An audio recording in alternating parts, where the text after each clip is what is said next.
The maze game. If you were online during the 2000s, chances are someone sent you this. The maze game appeared to be a simple concentration challenge. Players were instructed to guide a small dot through a winding maze without touching the walls. The first few levels were easy. The game slowly trained players to focus intensely on the screen. Then came the final level. The path became extremely narrow, forcing players to lean closer and closer to their monitor. And then, a horrifying image of a demonic face suddenly appeared, accompanied by a loud scream. The image most commonly used was a frame from the 1973 horror film, The Exorcist. The maze game became one of the earliest viral screamers and inspired countless copycats. Even today, many people remember it as their first internet jump scare. What's wrong with this picture? This screamer came in many forms. Usually, viewers were shown a peaceful image, perhaps a forest, a living room, or a family photo. The challenge was simple. Find what was wrong with the picture. People would stare carefully, searching every corner for hidden clues. After several seconds of intense concentration, a screaming face would suddenly fill the screen. The prank worked because viewers became completely focused on solving the mystery. The more attention they paid, the more effective the scare became. This format became one of the most copied screamer concepts in internet history. Car commercial.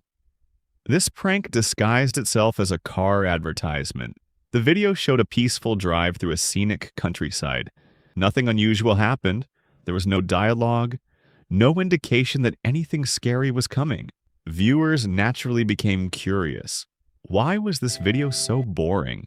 Then suddenly, a horrifying zombie-like face appeared with a deafening scream. The prank became incredibly popular because it looked completely legitimate. Many people genuinely believed they were watching an ordinary commercial. Instead, they received one of the most effective jump scares of the internet era. Exorcist. This screamer arguably influenced almost every other one. The Exorcist screamer wasn't a single video. It was a format. Creators repeatedly used the frightening face of the possessed girl from The Exorcist in countless internet pranks. Whether it appeared in maze games, hidden image challenges, flash animations, or fake puzzles, the result was always the same. Viewers would focus on a harmless task, then the face would suddenly appear with an intense scream. The image became synonymous with internet jump scares. For an entire generation of internet users, seeing that face unexpectedly meant only one thing. You had just been jump scared. Its influence can still be seen today in modern horror memes, reaction content, and online prank videos. Without the Exorcist screamer, the history of internet jump scares might have looked very different. Tic-tac-toe. Flash games were everywhere during the early internet. One of the most famous examples was scary tic-tac-toe. The game invited players to challenge the computer. As the match progressed, players focused entirely on winning. Then, during gameplay, a terrifying image would abruptly appear along with a loud scream. Because users believed they were playing a normal game, the scare felt completely unexpected. The game became a staple of school computer labs and sleepovers where friends would trick one another into playing. Where's Waldo? This screamer used one of the most recognizable children's characters ever created. Viewers were shown a crowded image and instructed to find Waldo. The challenge seemed innocent. After all, millions of children had spent years searching for Waldo in books. People carefully scanned every inch of the picture. Then, just as they thought they might have found him, a screaming monster face suddenly appeared. The genius of this screamer was its use of nostalgia.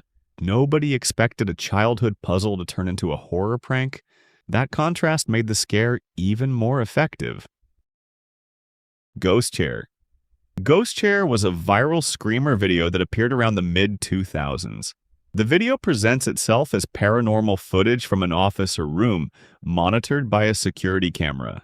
The viewer is told to watch carefully because a chair supposedly moves by itself. For most of the video, nothing dramatic happens. The chair appears to shift slightly, encouraging viewers to stare intensely at the screen to spot the ghostly activity. Then, just as the viewer is focused on the chair, a horrifying face suddenly lunges at the camera, accompanied by a loud scream. The prank became extremely popular because it looked like genuine CCTV footage. The viewer was actively searching for subtle movement. The scare came after a relatively long build-up. It spread heavily through YouTube, email chains, and school computers. Many people who grew up in the 2000s remember Ghost Chair, Ghost Car, and the Maze Game as the Big Three Screamer. Kikia. The Kikia Screamer is one of the earliest and most recognizable internet screamers. Kikia was posted on a Taiwanese service called Kimo by NetSpooky in early 2002. It begins with what looks like a simple web page featuring an illustration of a young girl named Kikia, giving viewers no reason to expect anything unusual. Because the page appears so ordinary, people often spend several seconds looking at the image or reading the text without realizing it's actually a prank. Then, without warning, the image is replaced by a terrifying face accompanied by a piercing scream, played at full volume. The sudden contrast between the quiet, innocent beginning and the shocking jump scare is what made Kikia so effective. As the prank spread through emails, forums, and instant messaging services, it became one of the internet's most infamous screamers and inspired many similar jump scare websites that followed.